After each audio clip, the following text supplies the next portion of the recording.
Oi, gente, a paz do Senhor. Dá um confere nessa conversa que eu tive com o Rodrigo Freitas. Ele e a esposa dele são missionários ali na Eslovênia, um país do leste europeu. E ele compartilhou umas histórias incríveis do que Deus tem feito lá. Rodrigão, eu acho que tem muita gente que é curiosa para saber quem é o Rodrigo, quem é a Daiane. E nesse sentido, valeria a pena tu contar aí um pouco do começo da tua história, um pouco do começo aí da tua trajetória em missões. Beleza, beleza. Engraçado, tu perguntando já me fez rebobinar aqui um filme na história. E Rodrigo e a Daiane. O Rodrigo é um menino que cresceu, né? Foi um menino que cresceu dentro do lar cristão, vendo os pais servindo ao Senhor, vendo a mãe professora de uma da UFPA, que é a Universidade Federal do Pará, e meu pai, advogado, vendo a paixão deles sendo em servir as pessoas, em servir a Deus, e não na ambição de melhores qualidades de vida, melhor qualidade de vida, ou então angariar mais coisas. É claro, sempre quiseram um conforto, mas o prazer deles estava no meio das pessoas. Eu vi os meus pais consolidando, comprando um apartamento novo, uma casa bonita, mas a alegria deles estava ali no meio do arraial, no meio do povo, lá no centro do interior, com as galinhas em volta, recebendo as pessoas. Então a alegria deles estava ali, não estava nas conquistas materiais deles. Então essa foi a minha história. A minha história foi começando vendo eles desapegando das coisas, se apegando com as coisas de Deus, e os meus irmãos, a gente acompanhando eles. Aí a minha mãe me colocava em peça teatral desde pequeno, assim, que eu não queria participar, e ela me mandava ser o super livro, me mandava ser é, todas as programações de criança. Quem era o ator era o Rodrigo, entendeu? Não tinha nem escolha, era eu. E aí eu tinha que ir fazer, e foi muito bom. Foi um período que no início eu era meio que forçado a fazer parte, né? Porque estava acompanhando os meus pais, mas depois foi começando a ser prazeroso. Só que Satanás trabalhou nisso desde quando eu entrei na universidade, nos meus 18 anos. Eu lembro que Satanás colocou na minha cabeça a centelha da dúvida de que eu nunca escolhi, eu sempre fui forçado. E aí eu sempre tinha essa dúvida, nunca foi me dado uma opção, eu sempre já segui. Então eu deveria conhecer outras religiões, outras filosofias, e aí eu fui e me aventurei, me afastei da igreja nesse tempo, me afastei bastante das coisas do Senhor e me tornei um questionador. Me tornei um cara chato, um ateísta daqueles chatos que questionavam, dizendo que todo mundo que falava que era crente, eu questionava, fazia brincadeira, tirava onda. E estava muito longe dos caminhos do Senhor, Felipe. E depois disso eu saí da minha casa, me afastei. Meu pai, um pastor, tu imagina como era na casa de um pastor e o filho dele desviado, né? Como que era difícil. E depois disso eu um dia tive um encontro com o Senhor. Eu estava com os amigos, eu estava numa mesa de um bar e eu estava com eles ali. E naquele dia o Senhor estava tão distante que eu já não acreditava mais, como eu disse, já estava um ateísta. Mas Deus falou comigo naquele dia. Ele disse que Ele não me criou para isso e que Ele disse assim: se você voltar para mim, eu vou te levar para você ver coisas que você nunca viu antes e você vai ser um instrumento nas minhas mãos. Cara, eu vi aquilo e aquilo foi um choque, sabe, para mim. Aí eu falei para os meus amigos naquela hora e no meio do bar, no meio das trevas onde eu estava, no meio daquela confusão toda, Deus falou no meu coração, cara, e foi uma centelha. E ele disse assim, né? A gente tava ali, tinha umas meninas ali que estavam com a gente, né, e tal, e o Senhor falou assim para mim: tá vendo? Tu tá querendo encontrar um amor. Amanhã tu vai estar vazio de novo. Tu vai ter um momento aqui alegre com essa menina e tal, vai ficar com ela, mas depois disso tu vai sentir vazio de novo. Mas tu quer um amor de verdade? Eu vou te dar um amor de verdade. Tudo que tu tem pela metade eu vou te dar por inteiro. O Senhor falou assim para mim: tudo que tu tem pela metade eu vou te dar completo, porque isso não é felicidade. E aí eu olhei pros meus amigos que estavam no bar, assim, cara, comigo, e disse, cara, acabou pra mim hoje. Não quero mais isso. E eu vou voltar pra casa dos meus pais. Eu tinha saído de casa nessa época. Voltar pra casa dos meus pais. Aí ele falou assim, eu vou voltar pra casa. Não, tu não vai voltar, os meus amigos. A gente comprou os ingressos, foi caríssimo e tal. Tu é doido, não sei o quê. Não, cara, Deus falou comigo e tal. E eles, cara, que tu bebeu, cara? Tu bebeu o quê? Que Deus falou contigo o quê, cara? Que loucura é essa? E eu, não, cara, hoje acabou. E aí eu peguei e eles falaram, tá bom, se tu quiser voltar, tu vai ter que ir andando. Que a gente não vai te dar carona. Tava tarde da noite já e eu voltei pra casa. E aí foi o último encontro que eu tive com esses amigos. Foi a última vez que a gente se viu. Depois disso eu pedi pro Senhor, não sabia nem mais orar, Felipe, direito. Eu cheguei e sentei no quarto assim e falei, Deus, eu sei que tu tá me ouvindo porque tu falou comigo. E eu queria te pedir para que tu me falasse comigo de verdade, assim, como eu posso me reaproximar dos meus pais depois de todo esse tempo que eu tô afastado deles. E aí, cara, Deus fez o seguinte, no dia seguinte eu acordei, eu fui na padaria comprar pão. Quando eu fui na padaria comprar o pão, eu encontrei o meu pai, na mesma padaria que eu fui comprar o pão. Ele me olhou, eu olhei para ele, a gente estava um tempão sem se falar. Ele não sabia onde eu estava morando, eu só tinha saído de casa na época. E tava trabalhando de manhã, de tarde, de noite, indo pra faculdade. E aí, cara, eu espero, vai, espirra, tem a espirrar. E aí, quando encontrei o meu pai na padaria, ele me viu, ele veio na minha direção e falou, meu filho, a gente está te procurando. Sua mãe está te procurando, sua mãe chora toda noite orando por ti. E desde que você saiu de casa, eu tenho algo porque eu quero te dar e eu guardo comigo. Aí ele abriu o bolso da camisa dele, tirou assim, não tirou do bolso dele, na verdade, uma chave. Acho que é a chave de casa, é a sua chave para você voltar. E aí, cara, eu voltei para casa e a gente chorou e a gente se perdoou. E depois eu voltei com intensidade de volta para os caminhos do Senhor, com muita sede, porque eu me vi na história do filho pródigo. Eu me vi a verdadeira história do filho pródigo. Fui tentando achar alegrias, felicidade, mas eu voltei para a casa do pai. Voltei onde eu realmente era feliz. E eu não sabia. Tive dúvidas por causa das dúvidas que Satanás colocou na minha mente. E aí, cara, depois disso eu voltei com intensidade. Logo depois, eu não sabia, mas a Daiane, minha esposa, ela era, eu não sabia que seria minha esposa.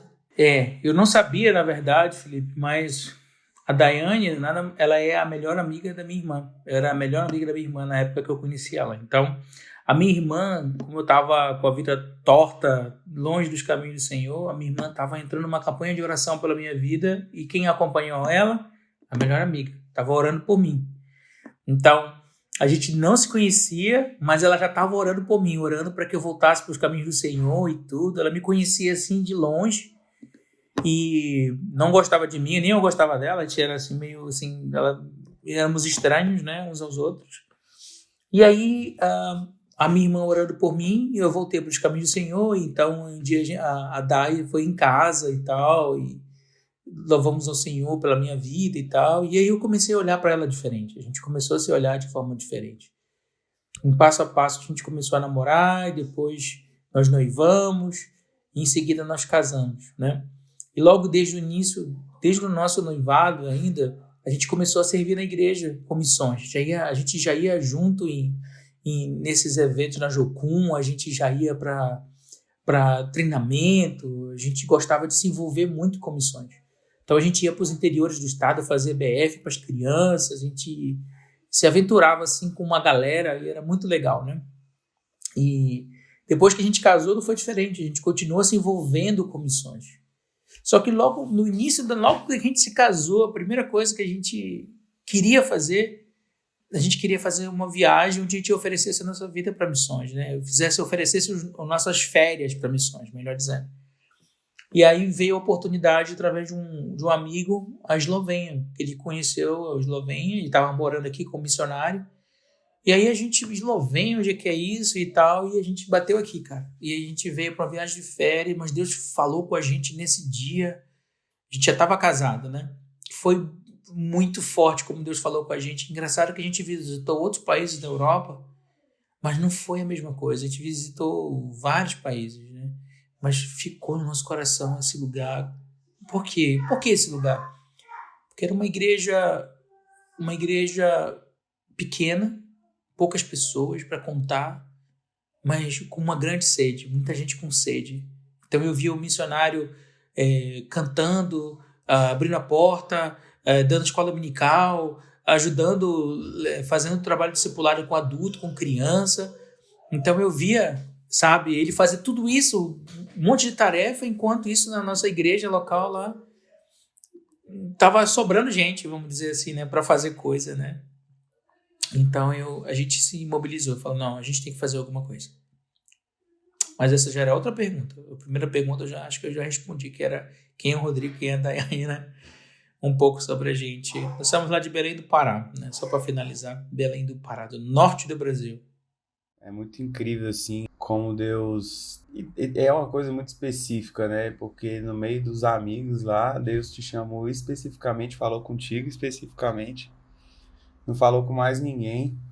É igual aquele lance de Paulo, né? Lembra de Paulo no meio do caminho ali, só ele caiu, galera. Véi, o que tu viu, cara? Que história é essa? O que tu viu tal? Só ele tinha visto, só ele tinha escutado a voz de Jesus falando com ele. É uma coisa, assim, muito, muito incrível. Rodrigo, em que tu tá envolvido atualmente? Tipo assim, como é que é o teu dia a dia? O que tu faz aí? Os trabalhos que vocês têm feito, que vocês têm desenvolvido? Fala um pouco do teu dia a dia e dos trabalhos aí pra gente, por favor. Tá. Bom, aqui na Eslovênia, nos dias de semana, né, segunda-feira, vamos começar por uma semana normal, né? A gente está envolvido com, principalmente o que está no nosso coração, são as futuras gerações. Deus colocou no nosso coração que a gente precisa perpetuar a igreja na Eslovênia. A Europa, ela vive um cenário onde o evangelho tem morrido em muitos lugares. Realmente, igrejas viraram cemitérios. Tem muitas igrejas aqui cemitério, tem um espaço físico. Por exemplo, igrejas católicas aqui que tu vê só abre 2 vezes ao ano. Uma vez abre na Páscoa e a outra vez no Natal. Depois disso não tem mais programação. Então, tem igrejas aqui que não tem mais pessoas frequentando, nunca mais vieram. Então a gente olhou para isso e Deus colocou no nosso coração as futuras gerações, essa geração, essa galera onde eles querem um sentido para a vida, né? Então, com base nisso, a gente focou no nosso ministério nas futuras gerações, na juventude, adolescentes e tudo mais. Então, hoje a gente abraça, por falta de pessoas mesmo, a gente chama de juventude, a gente abraça de pré-adolescentes até jovens adultos, né? E às vezes é difícil, porque como somos nós, obviamente, separar cada um deles às vezes é difícil, porque a demanda de um jovem adulto para um adolescente é totalmente diferente, né? Então a gente trabalha com eles, a gente começou esse grupo, no início eram 3 pessoas, eram os 2 filhos do pastor, daqui da igreja local, e a filha do missionário. E aí a gente passou para, depois de um tempo investindo realmente nos contatos que eles tinham, passamos para 11, né? E desses 11, do nosso último acampamento, a gente conseguiu reunir 26. Então, e agora a gente está num aspecto mais macro, né? A gente está querendo agora conversar com outras igrejas, né? Tipo, para tentar entrar em outras igrejas como o Emirates, né? Para ajudá-los com a juventude deles também, né?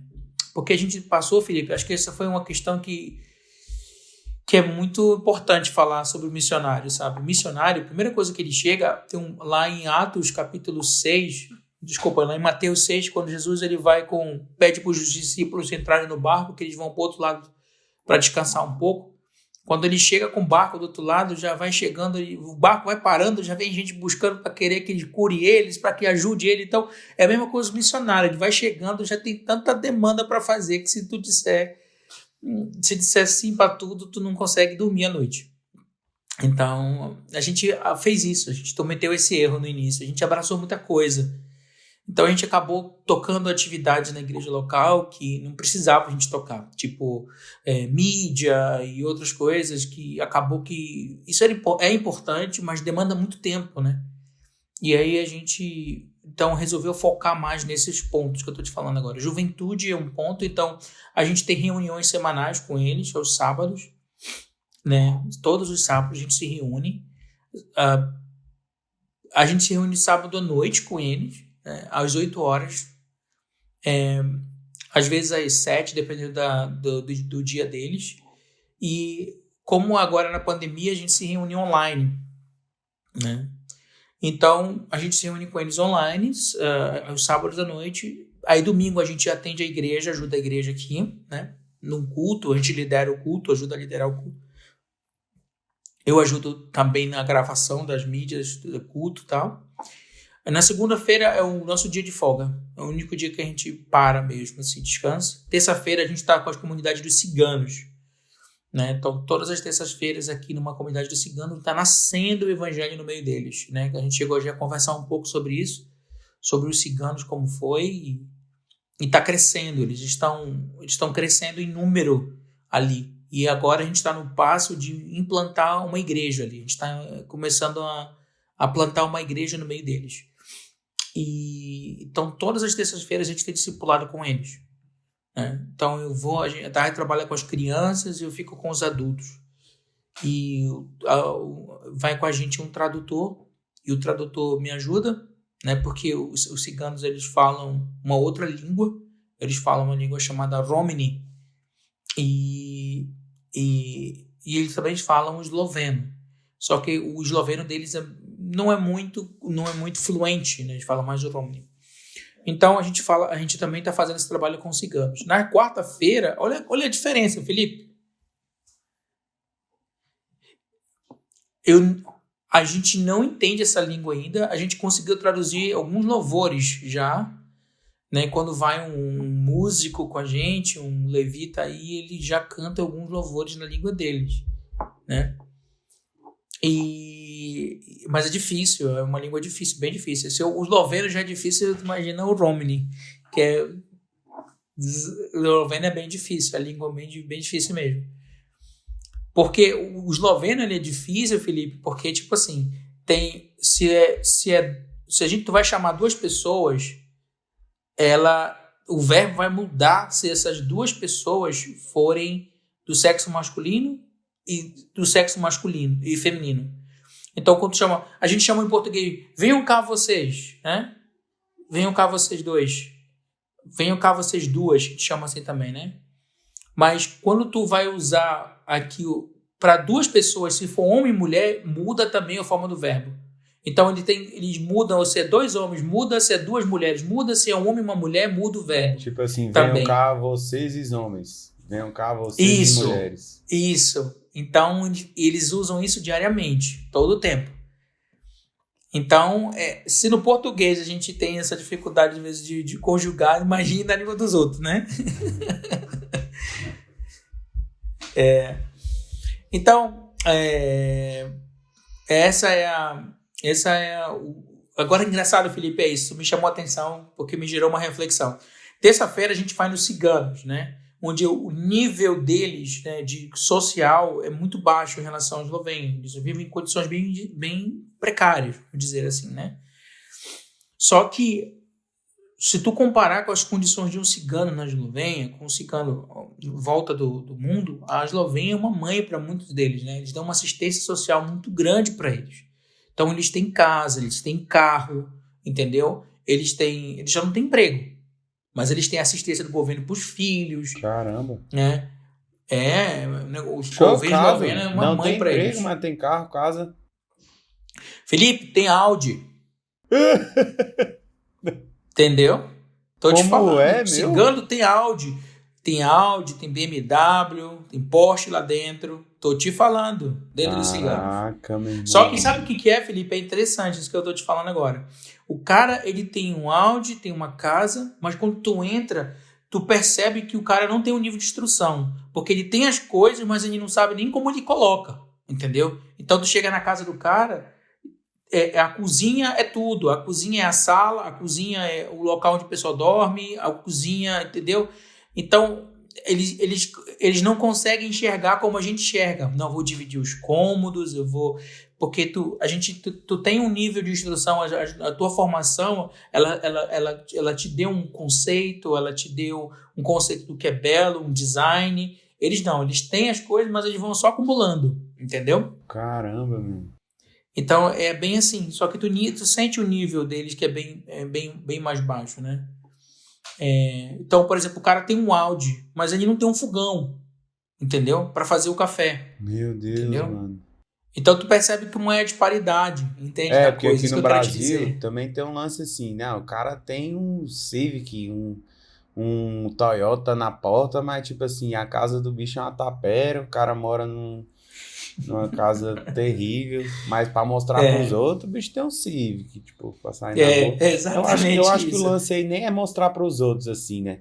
No caso de vocês, é mais, talvez, falta de instrução, falta de saber como usar o dinheiro. Eu tenho um conceito sobre isso pelo nosso diagnóstico, né?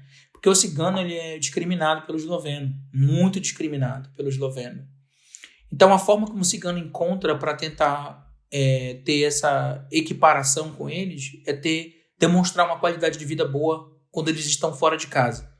Então, eles querem que no supermercado eles vejam que eles estão bem vestidos, que eles têm um carro bom, que eles estão bem. Isso, para eles, é como se fosse dignidade perante o cigano, perante os eslovenos, para dizer que eles também são parte da sociedade. Porque o esloveno, ele é muito consumista, ele é uma sociedade... vive pelo dinheiro, bastante assim, eles querem uma qualidade de vida muito boa, né? Então, eles tentam dessa forma compensar, entendeu? É mais por uma questão de aceitação. Como é que é a origem do cigano, assim? O cigano é uma etnia, uma raça, então, sei lá, uma galera que se reúne de uma certa forma? Os ciganos, eles são povos, né, que vieram... Algumas pesquisas falam que eles vieram do Oriente Médio e África também. Eram povos que não tinham, devido a essas guerras, devido a essas intensas conquistas, eram povos que não tinham terras próprias, né? Então, como eles não tinham terra própria, eles eram comunidades nômades que viviam geralmente em condições bem precárias. Viviam em Kombi, viviam assim bem... Via comunidade em circo, os ciganos também estavam em comunidade do circo. Então, os ciganos, eles são comunidades que, como não tinham uma terra própria, um continente próprio, são comunidades que foram, ao longo da história, só vivendo de lugar em lugar. Então, eles se espalharam em volta do mundo, né? Então, hoje, tu vê a origem de um povo cigano, ela se torna uma tarefa difícil porque eles se espalharam por muitos lugares do mundo. Você vai encontrar cigano no Brasil. Você vai encontrar cigano aqui, você vai encontrar no próprio Estados Unidos, você vai encontrar ciganos também, né? A maior parte da concentração dos ciganos, uma grande parte deles estão na Romênia. Muitos ciganos se concentram na região da Romênia. E nasceu na Europa, tipo assim, o cigano é uma coisa que nasceu na Europa, começou na Europa. O que dizem é que eles nasceram no continente africano e se espalharam pela Europa, né? Pelo norte, ali perto da Turquia, essa região da Turquia, eles colocam na região árabes também, no Oriente Médio, né? No Oriente Médio, então eles vieram muito de origem turca, tem muitos de origem turca também. Então, são povos, vamos dizer, traumatizados de guerra, né? São povos consequências de guerras, de conquistas de países, e eles tiveram que se espalhar para sobreviver. Então, as origens dos ciganos, eles são um povo assim, Felipe. Eu comecei a entender mais eles. Eles são super, te consideram família desde o primeiro início, desde o princípio. Eles são diferentes dos outros povos. Eles vão confiar em ti desde o princípio. Se você tem uma boa intenção, eles vão perceber de cara e vão te dar abertura de cara. Eles são diferentes da gente no seguinte sentido. A gente primeiro tenta olhar, ver se for, a gente confia, abre a porta e a gente vai dando confiança para as pessoas gradativamente. Eles não, eles dão a confiança. Se tu quebrar essa confiança, tu tá fora da comunidade. Pode correr até risco de vida. Que eles são muito violentos. A comunidade cigana são muito violentos. Eles têm as próprias leis internas. Por exemplo, onde uma criança de 12 anos de idade já é uma mulher para eles, para casar e para ter filhos. O quê? Isso acontece. 13 anos de idade já é uma mulher. Então, lembra comunidades indígenas, algumas comunidades indígenas, lembra também. Deve ser muito difícil tipo assim, o evangelho, na verdade, ele não tem que se adequar com as culturas, ele tem que instaurar uma nova cultura, a cultura do reino, né? Cara, como que... Tipo assim, eu sei que tu provavelmente não tá nesse estágio ainda de confrontar algumas coisas da cultura deles com a cultura do reino, mas caramba, meu irmão, que missão, hein? Porque, por exemplo, vamos supor, igual aqueles caras lá que casa com 5 mulheres, e aí tu chega com o evangelho e fala pra ele, brother, é só uma. E aí tu tem que explicar isso pra ele, botar isso claro, fazer que ele entenda. Caramba, meu irmão, isso é difícil, né? A gente chegou até o ponto de começar a confrontá-lo já, né? Por exemplo, a gente já começou de forma implícita, quando a gente divide quem é criança, quem é adulto, para participar da programação, eles já percebem que é uma criança. Se uma menina de 12 anos vai para uma sala de criança, eles sabem que é uma criança, que não é um adulto. Então eles já começam a perceber, mas por quê? Tipo, por que ela vai para lá, não fica aqui? Porque ela não é um adulto, ela é uma criança. Ela ainda é um adolescente. Então, por exemplo, eles fumam muito, Felipe, lá, fumam muito. Aí quando acaba a reunião, eles chegam aqueles caras assim, tu pode orar por mim, por favor, que meu pulmão tá doendo. Entendeu? Aí quer orar por mim, aí dizer para Jesus me curar do meu pulmão que tá doendo. Eu falei, tu tem que parar primeiro de fumar, cara, porque se tu parar de fumar, aí não vai doer teu pulmão, entendeu? Então a gente já começou a confrontar nesse nível, já chegamos nesse nível de confronto. Mas o que a gente tem que ter muito cuidado, Felipe, é isso aí eu te digo, e fica à vontade para publicar isso ou não. A gente tem que ter muito cuidado com a nossa raiz dogmática de igreja, entende? Às vezes isso é perigoso, porque como a gente vem de uma raiz congregacional de igreja, a gente vem baseado em alguns princípios, algumas normas que são normas congregacionais, que se a gente chega e tenta implantar ela, não vai funcionar. Não vai funcionar, Felipe. Porque se tu chegar com essas normas e implantar elas no meio da comunidade deles, tu, na verdade, está trazendo o pedaço da tua igreja para aquele lugar. Eu aprendi uma coisa, Felipe, durante esse tempo de missão. Vou colocar entre aspas, né? Existem vários evangelhos em volta do mundo.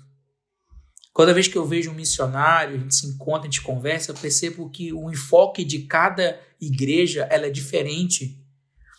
E os princípios, eles são os mesmos, mas parece que foram vários evangelhos espalhados em volta do mundo, entendeu? É um Jesus só, mas a forma dogmática ela é muito diferente. Os americanos, por si só, a maior parte do enfoque deles é na questão financeira. Eles colocam muito isso, na prosperidade e tal. Os americanos são chave nisso aí, cara. Foi um evangelho que pregou muito neles isso aí, essa questão de sucesso, e até hoje eles são abençoadores, eles obedeceram essa norma e Deus responde. Deus é o mesmo. Então, eles são os maiores investidores em missões, mas também são os mais... A bênção vem de volta de Deus pela fidelidade deles. Né? Nós somos um povo brasileiro, um povo fervoroso de oração. E a gente dá passos de acordo com o que a gente ouve de Deus. A gente não dá passos, a gente procura dar passos de aquilo que ouve depois da gente orar junto. E às vezes isso não funciona muito para outros tipos de evangelho. Quando a gente está em times, por exemplo, tu vai, olha, bora fazer isso aqui, galera. Mas peraí, bora orar primeiro e tal. Não, bora, porque não tem tempo. Vamos lá, Deus vai fazendo, vai abrindo a porta no meio do caminho. Vamos embora. Então, tu vai vendo que a mentalidade do povo é diferente, entendeu? Estou puxando esse assunto para dizer que nos ciganos, se a gente tentar implantar um modelo de evangelho que a gente aprendeu, a gente pode frustrar o crescimento do evangelho naquele lugar. A gente pode frustrar o nascimento de um evangelho puro. Então, para ter um evangelho puro, a gente tem que lembrar, quando em todas as reuniões eu tento lembrar sempre disso. O que Jesus fazia? Ele se reunia na casa das pessoas, ele conversava com elas, comia com elas, bebia com elas, e estava naquele momento, e ali ele levava o amor dele. Ali ele falava das verdades do reino. Ali ele trazia, através das histórias bíblicas, através da simplicidade das histórias, os princípios mais eternos. Os princípios eternos de vida eterna. Então, é isso que a gente faz. A gente não leva um modelo de igreja, a gente leva um modelo de reunião de casas. Entendeu? A gente senta ali com eles, toma um café com eles, conversa e vai jogando conversa fora, eles vão perguntando. Às vezes tem que engolir algumas coisas porque não é a hora de falar ainda, né? Então, às vezes tem umas concepções, né? Por exemplo, eu achei muito engraçado um dia, Felipe. Pode me cortar quando eu estiver falando muito, tá? Fica à vontade. Que isso, meu amigo? Aqui é você. Pode me cortar. Aqui é você. Ó, o Smago, que é o líder dessa comunidade aqui de ciganos, ele disse assim, eu cheguei lá, ele estava abatido. Eu falei, o que foi, Smago? Ele, não, tô triste. Eu falei, o que foi, Smago? Tava dormindo à noite, de repente aí os demônios roubaram a minha fé. Levaram a minha fé. Levaram a tua fé, cara?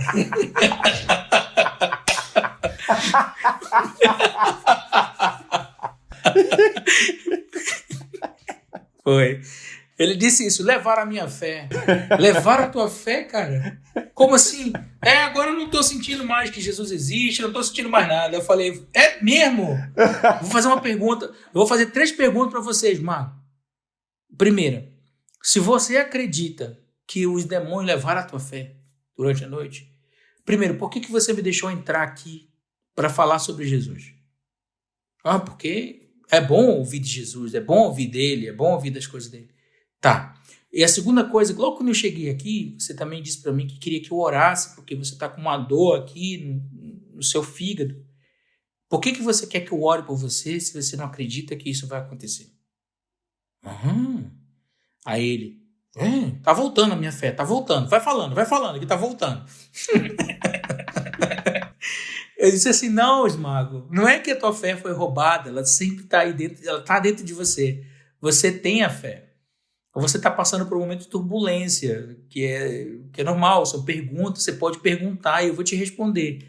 Mas o Satanás, ele não pode, nem quando você estiver dormindo, ninguém vai roubar a tua fé. Não é assim que funciona. E ele, depois disso, e a terceira e última coisa, ele estava segurando o neto dele, né, bebê, que foi curado, né? Eu falei, quem você está segurando, né, esse teu neto, né? Foi curado o neto dele? Tipo... Ele foi curado. Foi curado... Esse neto, eu vou te contar só um pequeno pedaço sobre essa criança, vai ser muito rápido. Essa criança é a razão para a gente estar nessa comunidade. Gente, que massa. Não, Porque então você vai ter que criança... contar a história completa, pô, tá maluco? Então, bora lá, vamos voltar do início. Como foi que a gente chegou na comunidade dos ciganos, tá? Foi assim, Deus colocou no meu coração que a gente deveria produzir uns podcasts semanais aqui na Eslovênia. Então, eu falei com o pastor local e a gente começou a fazer um podcast semanal. Ele gravava, porque eu não falo esloveno, ele gravava e eu fazia toda a edição e publicava. Um desses áudios caiu dentro da comunidade dos ciganos. Alguém online caiu lá. E essa mãe resolveu fazer o seguinte, a gente falou uma vez sobre cura. Ela resolveu levar o filho dela, porque essa criança só respirava com a ajuda de aparelhos. Nossa. Ele usava uma máquina desse tamanho aqui, para onde ela ia com um tubo de oxigênio com essa máquina com ele. E ela ouviu de cura e ela rompeu com a questão cultural eslovena e ela decidiu levar essa criança lá na igreja. Aí ela veio na igreja com a criança. O pastor Clemen abriu os braços, recebeu eles de pronto. A gente orou pela criança junto e a criança foi curada, cara. A criança não respira mais com a ajuda de aparelhos, ela respira normalmente, cara. Caraca, mano. E esse aparelho tá lá na igreja, a gente pendurou na cruz, que tem uma cruz lá que a gente joga um monte de coisa nessa cruz para dizer que tá tudo na cruz, né? Aí a gente pendurou o tubo de oxigênio, a máquina tá lá. E a criança começou a respirar sem a ajuda de aparelhos. O que os ciganos fizeram? Eles falaram, não, a gente tem que dar uma festa para celebrar. Então vão lá na comunidade dos ciganos com a gente vai fazer um almoço para vocês. Quando a gente chegou lá, tinha um porcão assando lá, rodando lá no meio da comunidade.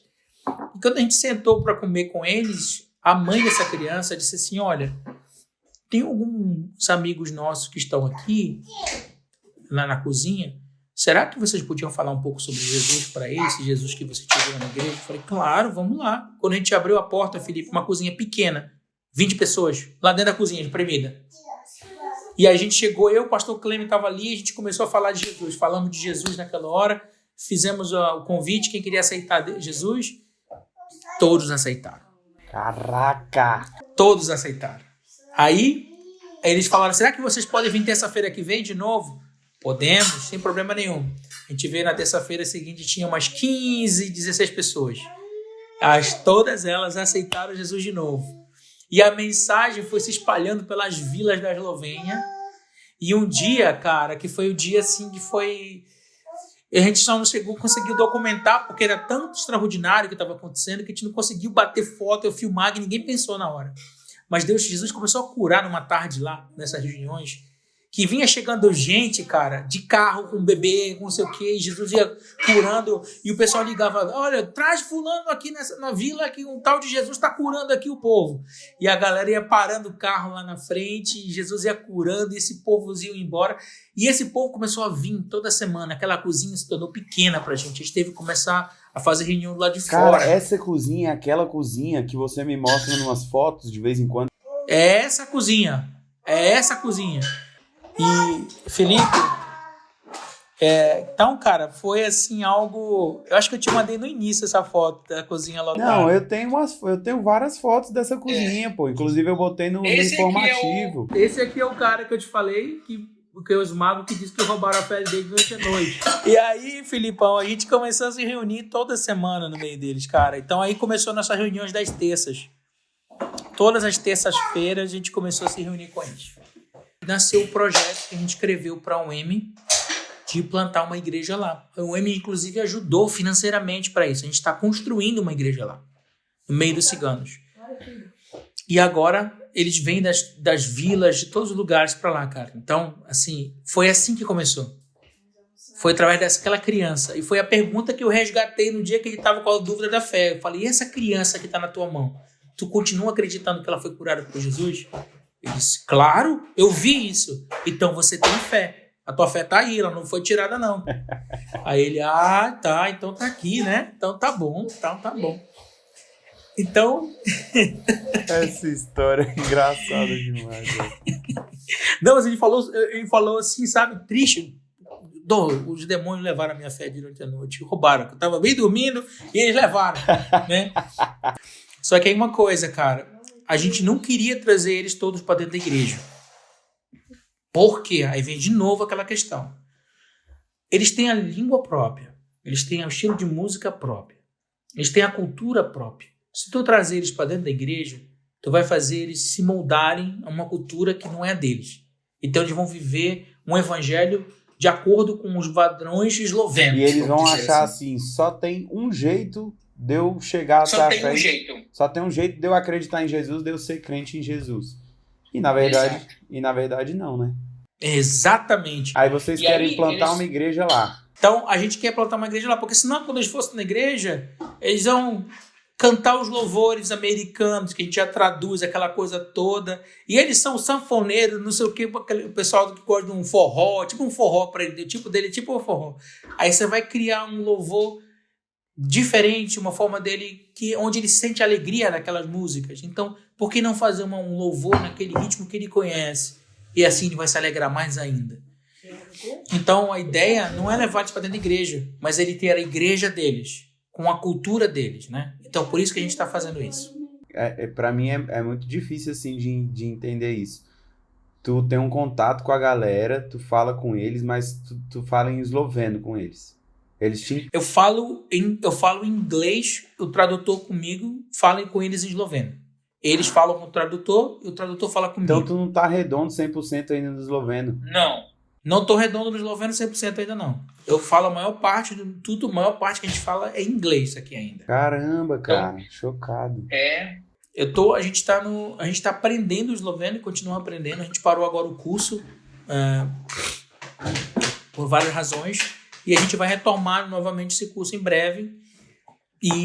Mas a gente quer realmente aprender a língua. Essa é uma coisa que a gente quer fazer. Irmão, caramba, Deus já tem feito coisas incríveis aí, hein? Através do tradutor. Do tradutor, cara. E o pastor Clement, quando o pastor Clement vai, né, ele fala esloveno, então ele também é... O pastor Clement, então, o tradutor é ele, no caso? Nem sempre, não. Quando ele vai comigo, ele me traduz e eu... Tipo assim, como a gente começou fazendo isso aí, ele dava meia hora e eu dava mais meia hora. Então, a gente fazia 2 perspectivas diferentes. Aí depois a gente orava por eles, né?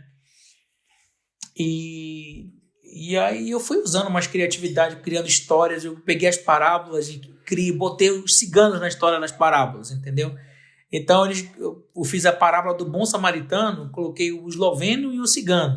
Aí eu falei que um esloveno ajudou um cigano no chão. Aí o pessoal, o esloveno ajudou um cigano, cara. Aí eles ficaram, mas como, não sei o quê? Esse cara... Então, a gente usa os elementos da história na realidade deles e funciona muito legal, cara. Muito legal. Então foi isso. As terças-feiras são os ciganos, quarta-feira a gente tem... Aí já é outra diferença. Olha o salto, Felipe. Pum! Quarta-feira já é o grupo High Society da Eslovênia. A gente tem uma reunião de casas, é um piloto de avião, músicos profissionais, já é um pessoal da High Society que a gente tem um grupo de casas. É o pessoal que veio da nova era, que cultua a natureza, eram ateístas, entendeu? E aí esse grupo já aceitou Jesus, a maior parte deles, na verdade todos eles aceitaram Jesus. Caramba, que legal, então tem 3 frentes, né, então, tipo, jovens, ciganos e tem essa galera aí, High Society. Exatamente, essas são as 3 frentes. Os jovens e o pessoal da High Society, você fala inglês com eles, normal, a galera... Fala inglês, eles entendem perfeitamente. Geral na Eslovênia, assim, entende o inglês, assim. A maior parte, principalmente os mais novos, né? Mais jovens, mais velhos já é difícil, mas os mais novos sempre. Porque é um país pequeno, né? 2 milhões de habitantes, então não dá para eles se trabalharem só na língua deles para o resto do mundo, né? Então eles têm que falar em outras línguas, né? Então falam muito alemão também aqui. E esse grupo, cara, é muito top, já é totalmente diferente. A pegada com eles é diferente. A pegada com ele é o negócio de investimentos e pessoal que quer, entendeu? Bolsa de valores. Agora, sabe o que eu fiz, cara? Eu fiz um experimento social. Eu peguei a mesma história que eu fiz dos ciganos com os eslovenos do Bom Samaritano. Eu usei a história deles com os ciganos. Eu só mudei a ordem dos personagens. E eles ficaram... Porque eles não gostam dos ciganos. Porque eles não têm contato com os ciganos, né? Então, foi muito top, cara. Então, assim, eles são apaixonados por Jesus. E esperam a nossa reunião todas as quarta-feiras. E quando a gente falou com o Rodrigo, o nosso pastor veio aqui, né? Ele veio visitar todas essas frentes de trabalho com a gente. Eles chegaram e disseram assim pra ele, não manda ele embora daqui. Não manda ele embora daqui. A gente quer que ele fique aqui. Porque se ele for embora daqui, tudo vai acabar. Vai acabar esse negócio aqui. Aí ele falou, já tá errado. Porque ele tem que ficar, mas tem que seguir depois dele. Não é ele que é o negócio. Mano, eu sou muito curioso. Eu sou muito curioso em relação à Eslovênia, porque eu tenho... A minha ideia é assim, né? Bom, você vai me falar se isso é uma realidade ou não. A sociedade eslovena é tipo assim, é uma galera muito fechada, é um povo fechado, como é que é? Tem uma alta taxa de suicídios. Cara, como é que é isso aí? Tocaste na ferida, cara. Tocaste na ferida. Cara, por incrível que pareça, o esloveno, ele tem tudo para ele ser feliz. Mas ele é um povo vazio. Ele se sente extremamente vazio, sem sentido, sem propósito para lutar, entendeu? Eu vou te dizer por quê. Pensa numa sociedade em que o pai da casa, vamos supor, um homem, construiu uma boa condição social, ele conseguiu uma boa casa, conseguiu uma boa renda familiar, aí o filho cresce nessa casa. Essa é uma história que se repete no geral na Eslovênia, que eu estou te falando agora. O filho que está no meio dessa família, ele já espera herdar a casa do pai, as coisas que o pai construiu. Então, ele vai lutar pelo quê, Felipe? Ele vai se matar para estudar, para conquistar o quê? Então, eles estudam, mas eles não são como a gente, entendeu? Eles não tem aquela coisa, cara, eu quero rodar o mundo, eu quero fazer isso, eu quero conquistar isso, eu quero aprender isso, eu quero aprender aquilo outro. Então, eles têm essa ambição, mas a maior parte mas eles não têm essa ambição assim como a gente tem, sabe? Puxa, eu quero saber o sentido da nossa vida, para onde a gente está caminhando. Na verdade, para eles é um vazio. É um vazio, cara, eterno vazio. Então foi aí que a gente entrou nessa frente. Na verdade, a Eslovênia, a gente viu uma pesquisa de 2015. Essa pesquisa diz que a Eslovênia ocupa o 5º lugar no maior número de suicídios da Europa. Um país de 2 milhões de habitantes. Nessa pesquisa, a maior parte dessas pessoas é a juventude. Os jovens são os que mais se suicidam aqui. Então, Felipe, isso é uma realidade, cara. Dentro da igreja, não é difícil de encontrar alguém que já tentou suicídio ou alguém que a família toda já se matou. Por exemplo, tem um rapaz aí na igreja que a família dele toda se matou. Caraca, 1 a 1. Foi todo mundo se matando. Todo mundo foi suicídio. Assim, primeiro foi o pai, depois foi a mãe. Na verdade, a mãe é viva, né? Foi a irmã. O tio e o irmão, isso. O tio e o irmão se mataram, se suicidaram também. Chocado. E aí ficou o cara, e tu fica com aquela pessoa, tu já sabe que ela tem um histórico familiar. Ela pode ser a próxima, entende? Então tu trabalha com o olho, cara, sabendo que aquela pessoa pode ser a próxima. A gente já aconteceu situações que a gente foi chamado, cara, para intervir um jovem de 16 anos de idade que queria se matar. Eu fui lá dirigir até a casa dele. Fui lá e o que está acontecendo? Por que tu quer se matar? O que aconteceu? Não tem mais nada nessa vida para mim. Não tem nada de bom. Não tem nada aqui. Não tem nada aqui de bom na vida. Como que não tem nada de bom? Vou te perguntar algumas coisas. Eu gosto de falar isso. Vou te perguntar algumas coisas. Já casou? Não. Já viajou? Quantos países? Não, eu já conheci aqui a Croácia. A Croácia. Ele já arrumou um emprego, já teve filho. Então, como é que dizer que não tem mais nada na vida?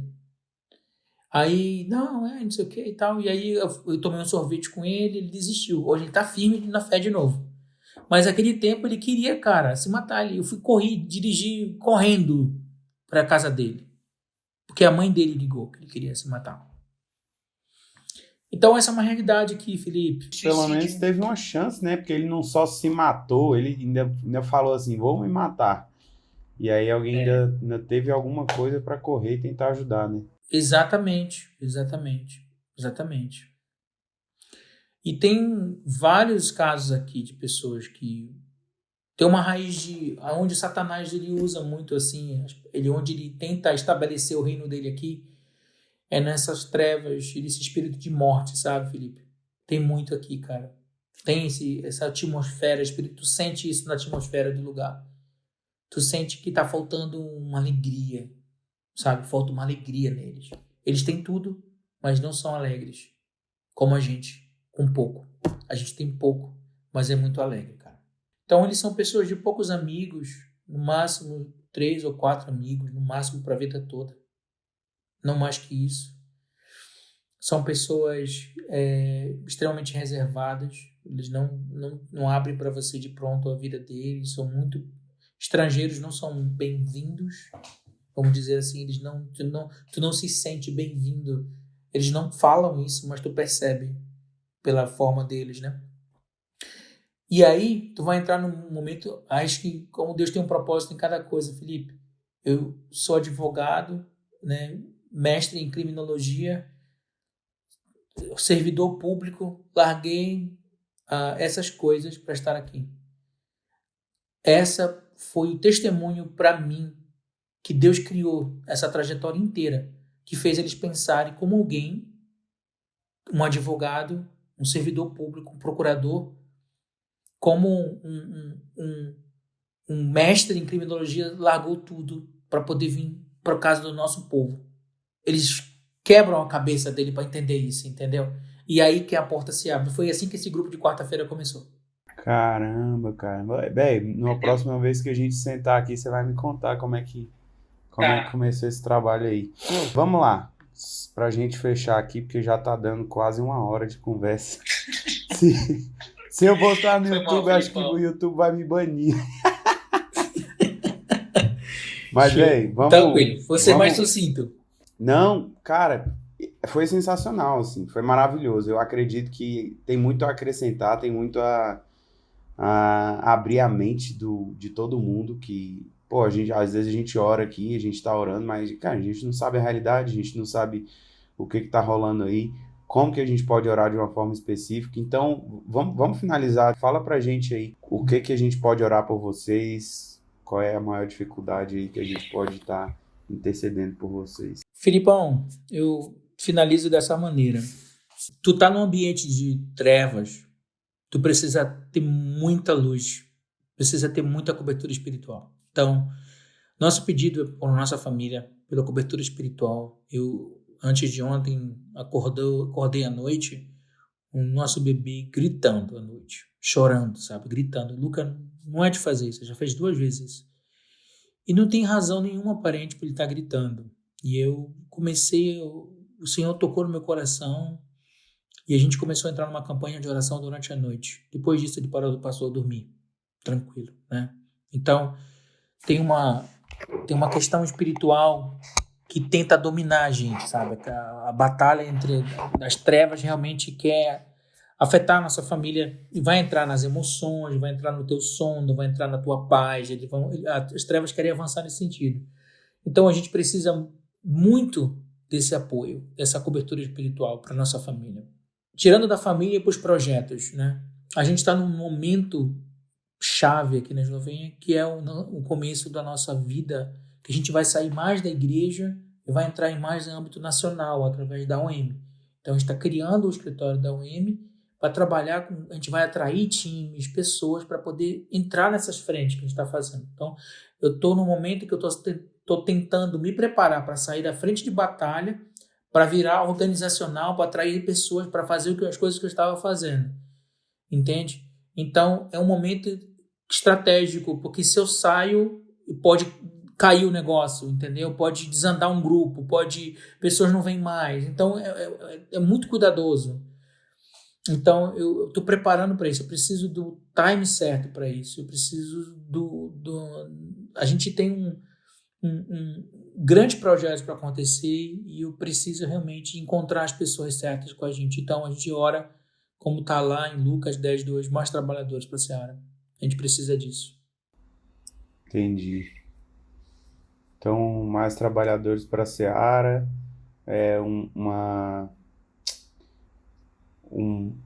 uma cobertura espiritual, né? Porque o clima aí é muito tenso, né? O clima é um clima tenso. Beleza, mano.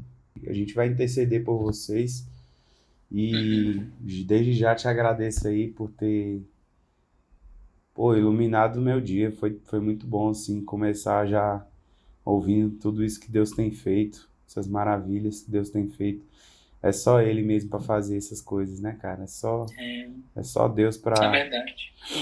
Cara, eu sinceramente, eu tô chocado. Como é que foi? Vocês oraram pela criança e aí, tipo assim, pá, respira aí, faz o teste, tal. Como é que é? A gente orou pela criança e o pastor Cleme, ele é muito usado em cura, né? Ele falou, pode tirar o oxigênio dele. Ele falou assim, uma responsa grande, né? Tira. E ele tirou. O pai tirou o oxigênio da criança na hora lá. Quer dizer, o pai não, mãe, que o pai ele tá preso, né? Ele tentou te dar um tiro na mãe. O pai deu um tiro na mãe, mas tá preso.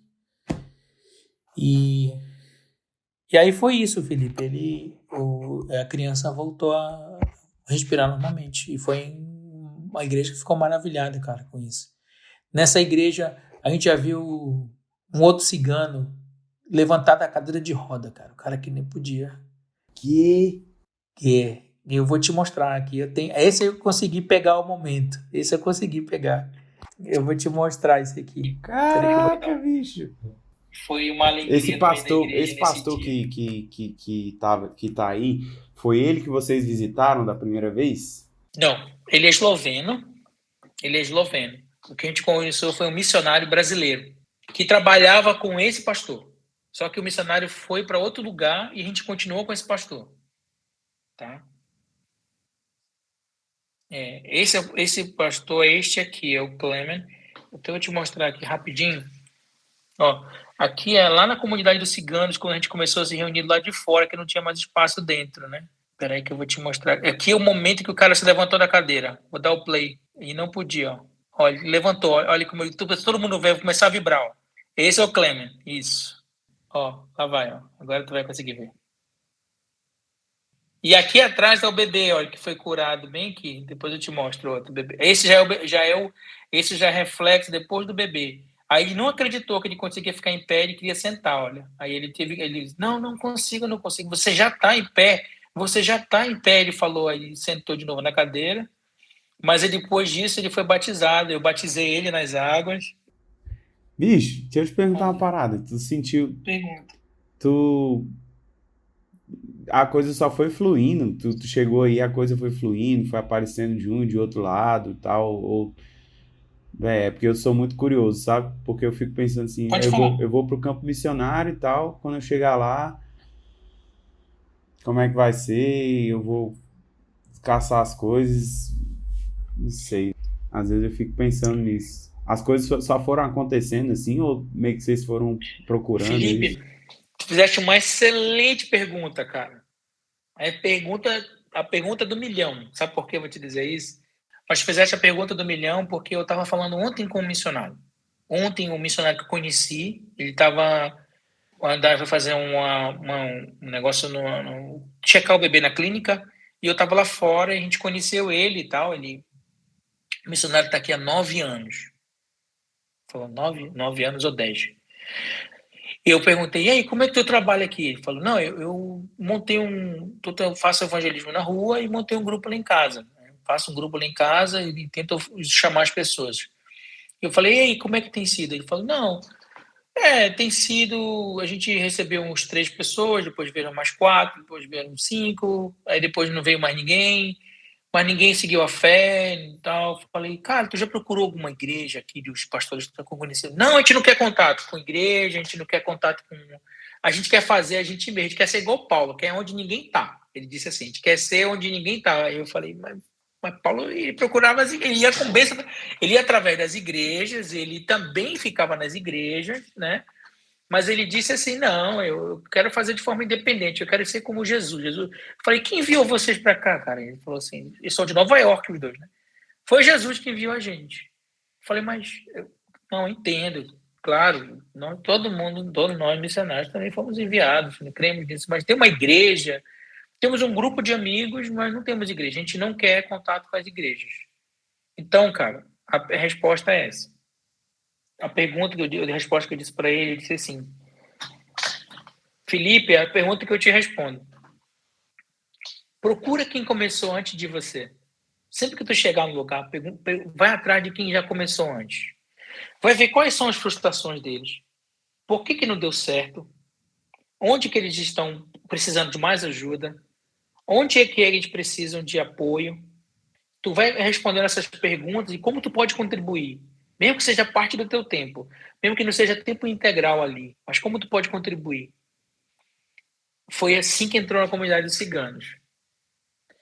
Foi assim que essas coisas foram acontecendo. Porque tu vai chegando para responder, para desenrolar questões que eles não conseguiam manusear. E aí a coisa flui. Então, quando tu chega lá, só mesmo se tu for o pioneirão, se não tiver ninguém antes. Ninguém. Aí tu vai ser um pouco mais trabalhoso. Mas em lugares como já houve uma base do evangelho anterior, às vezes só a tua presença ali, Felipe, só a tua presença ali já traz para ele uma confiança que Deus está no meio deles. Porque ele enviou alguém para ali. Né? Então, e a gente sempre disse para ele, bora fazer, bora tocar, e foi assim, cara. Então, a gente encoraja a igreja aqui, entendeu? Quando a igreja tem medo, o pastor local aqui, isso entre nós, né, aqui.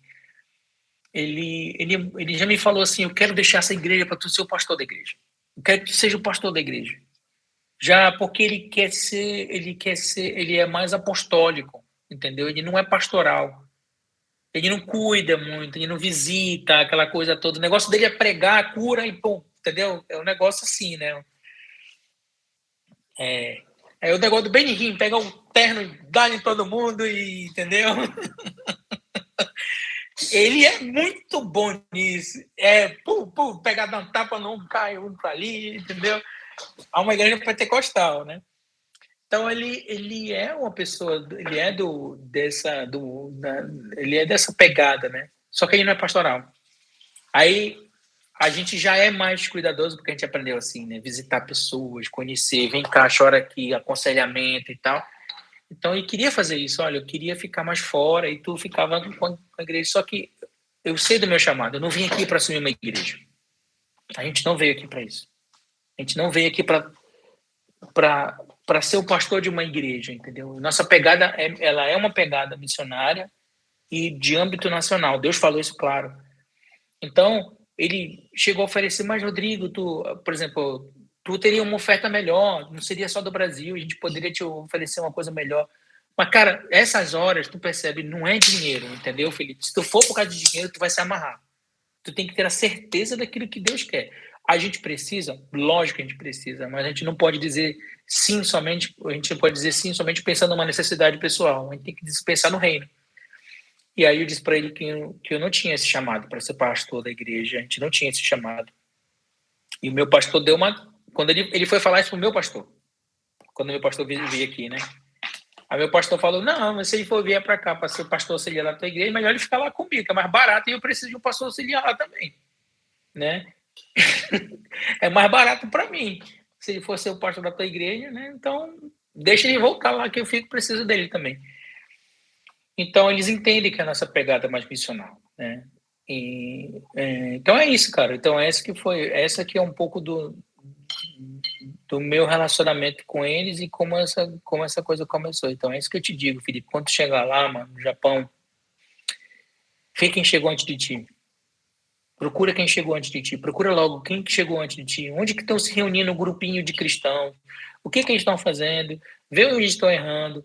Vai sondar a terra primeiro. Vai olhar. Vai visitar. E nesse momento tu passeia, visita, fica um dia num lugar, fica um dia no outro. E vai conhecendo. E vai consolidando as ideias, né? Olha, ali tem isso, aqui, ali é mais pentecostal, ali é assim, aqui é assim, assado.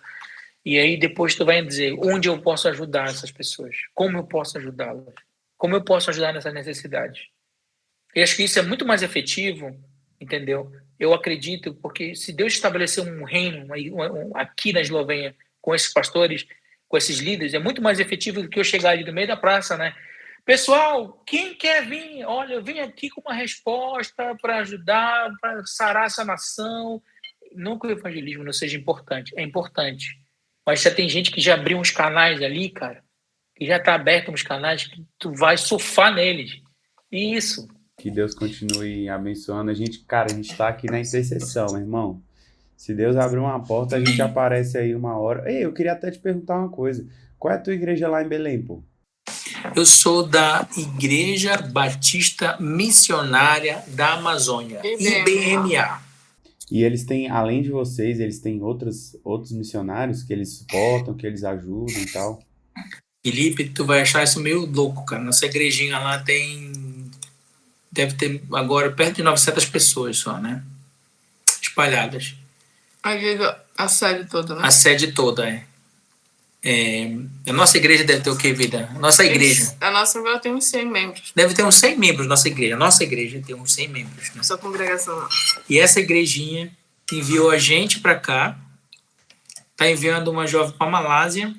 Tá ainda esse ano. Tá ainda esse ano. E tem uma preparando para a Jordânia.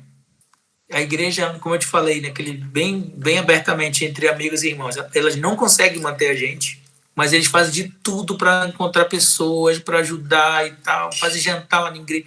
Os caras vendem hot dog, cara. Vendem hot dog para sustentar a gente aqui, entendeu? Isso, por essas pessoas que a gente luta muito, sabe? Por cada uma desses. Tem um irmão que tá fazendo detergente para vender detergente, entendeu? Para poder vender o detergente e com o detergente ajudar a gente financeiramente aqui a ficar aqui, cara. Olha isso. Cara, é isso que a gente tem tentado incentivar aqui na igreja, sabe? Tipo assim, qualquer ajuda que a pessoa presta, qualquer coisa que a pessoa presta, ela entrou no plano do reino, ela entrou naquilo que Deus está fazendo. Ela, tipo assim, a pessoa se tornou um adotante, cara, ela tá aí na Eslovênia, pô. Ela tá abençoando vidas aí na Eslovênia. Ela tá abençoando vidas na Turquia, ela tá abençoando vidas em tantos lugares. É isso, meu. Cara, eu achei isso sensacional. 100 pessoas, 900 pessoas no campo todo. E assim, e para eles, sabe, tem uma irmã que vende roupa usada, que é uma irmã que ela vende roupa usada, através das roupas dela, a oferta para a missão, a ajuda dela, as vendas das roupas usadas, eles fazem brechó, fizeram um jantar. Cara, eles fazem um jantar para convidar pessoas para ver a missão na Eslovênia, aí a gente manda os projetos, tudo, as pessoas que vão lá para ver no jantar e veem o que a gente está fazendo, enfeitaram as mesas com as bandeiras da Eslovênia, fizeram as danças típicas da Eslovênia, cara, foi lindo ver o que a nossa igreja fez, entende? E isso, cara, e uma coisa que a gente aprendeu, tem uns irmãos que dizem assim, irmão, eu fico com vergonha de mandar uma oferta de R$10, R$20, que não vai fazer diferença para você. Falei, meu irmão, não é sobre a quantidade de que você vai mandar. A oferta ela não se faz com quantidade, porque se fosse com quantidade, a gente dizia, estou mandando tanto, não seria oferta. Oferta é um princípio que você tem, que a gente faz, e não importa quanto for, porque com pouco o nosso Senhor fez muito. E para ele, quando a gente vê, por exemplo, lá em João, né? A gente vê em João 6, ali naquele momento da multiplicação dos peixes, dos pães, eu achei muito top aquilo. Que Jesus faz a pergunta, né? Olha, temos que alimentar essa multidão aí. Como é que a gente vai fazer? Ele já sabia o que ia fazer. Mas ele queria ver a fé dos caras, ele queria ver a fé dos discípulos, né? E aí, um querendo, acho que, brincar, né? Tem ali alguns pães e alguns peixes aqui, né? 5 pães e 3 peixinhos aqui, né? Aí ele olha e diz, então me dá aqui, manda todo mundo sentar. Então aí ele faz isso, é com pouco que ele faz. Então, cara, adotar um missionário, estar com um missionário, fazer parte desse projeto que vocês fazem na igreja, não é sobre o quanto se faz. Com quanto eu vou entrar, eu quero... Tem gente que espera, não, quando eu puder dar 100, eu vou entrar. Enquanto eu não posso dar 100, não vou entrar. Aí é que tá, bicho. Não tem isso, cara. Vou dar R$100, eu preciso dar 100. Não, meu irmão, R$5, pô, R$10. É R$5. E é assim, começou com 5 contos, mas não fica em 5 contos. Porque daqui a pouco você, caramba, bicho, Deus tá prosperando, a coisa aqui tá andando direito. Vou dar 40. Isso. Vou aumentar R$50. Entendeu? Vai aumentando e, tipo assim, Deus vai prosperando, fazendo a coisa crescer, desenrolar. Eu sou testemunha viva, meu irmão. Hoje eu vivo uma vida que eu nunca imaginei que eu ia viver. Eu nunca imaginei que eu ia viver a vida que eu tô vivendo hoje. E Deus tem sido muito fiel, cara. Eu tenho contribuído com essa obra e com tantas outras, e Deus tem sido fiel, assim, de forma inigualável. Inigualável. Sim. E Felipe, queria abrir um parênteses no final para te dizer, novamente, muito obrigado, cara. Obrigado pelo carinho de vocês com a gente. Obrigado pelas... Assim, eu vejo os propósitos de Deus desde que a gente se encontrou, desde o início, cara. Nasceu no nosso coração um amor por vocês, desde o início, pela tua família, por vocês, assim, tão grande, cara. E obrigado, cara, por esse amor, por esse carinho. Obrigado por cuidar da nossa família aqui, cara. Obrigado mesmo. Essa oferta que vocês dão como igreja já fez a diferença em momentos cruciais da nossa vida, cara. Um momento que a gente não sabia se conseguiria permanecer ou não. E vocês vieram com simplicidade. Tu vieste sem promessa. Vieste com simplicidade. Tá bom. Vamos ver o que a gente vai fazer. E veio como uma resposta, cara. Valeu mesmo, Felipe. Conta com a gente também. E é por vocês também que a gente está aqui. E é por vocês que a gente luta também. Todo dia. Amém, amém. Glória a Deus. Cara, é isso. Muito obrigado, Deus te abençoe. O vídeo ficou gigante, né? Mas espero que você tenha gostado. Se você gostou, deixa um like no vídeo, compartilhe ele com alguém que você acha que vai ser abençoado por essa mensagem e deixa um comentário com alguma pergunta que você quer saber sobre o Rodrigo ou sobre a Eslovênia, tá bom? É isso, que Deus te abençoe. Tchau, tchau.